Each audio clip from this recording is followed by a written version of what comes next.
Praise the Lord. My name is Jason, and today we learn something about Saint Matthew. Matthew was one of the 12 disciples of Jesus, and he was the son of Alphaeus.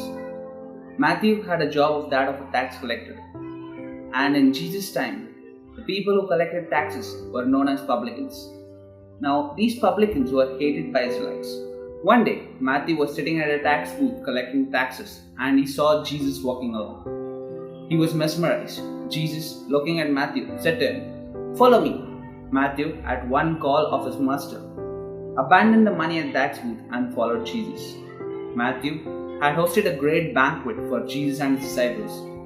Now, along with Jesus and his disciples, many of the other tax collectors and sinners joined him. The Pharisees, when they saw Jesus and his disciples coming out of Matthew's house, they went to them and said to Jesus' disciples, "Your teacher is a hypocrite. He eats and dines with the sinners."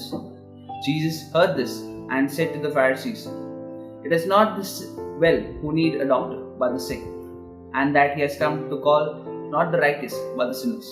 Matthew went on to become one of the greatest torchbearers of Christianity. He spread the message of the kingdom of heaven to all the world.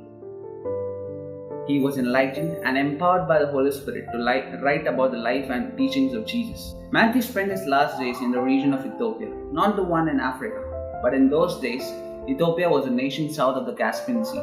Now, the people of Ethiopia didn't believe in Jesus even after many miracles were performed there, one of which included planting a staff in front of the church and the staff growing into a tree bearing fruits. Now, when the people of Ethiopia came to see this tree bearing fruits, a spring sprouted from its roots, and the people of Ethiopia were thus baptized.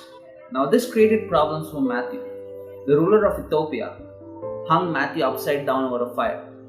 He added wood into the fire to increase the flames of the fire, but the flames didn't capture Matthew. He even placed his idols around the fire, and the idols melted, and the houses around them were on fire. The ruler pleaded Matthew to save his kingdom, and Matthew did so by commanding the king to turn away from his evil deeds. Matthew was a true narrative of the life of Jesus. He teaches us that we are even faced by fires right now in our daily lives, but we should stand firm in our belief in God. Matthew is known as a patron saint of bankers because of his earlier job he had as a tax collector. His feast day is celebrated on September 21st. This is a Saint Matthew's prayer.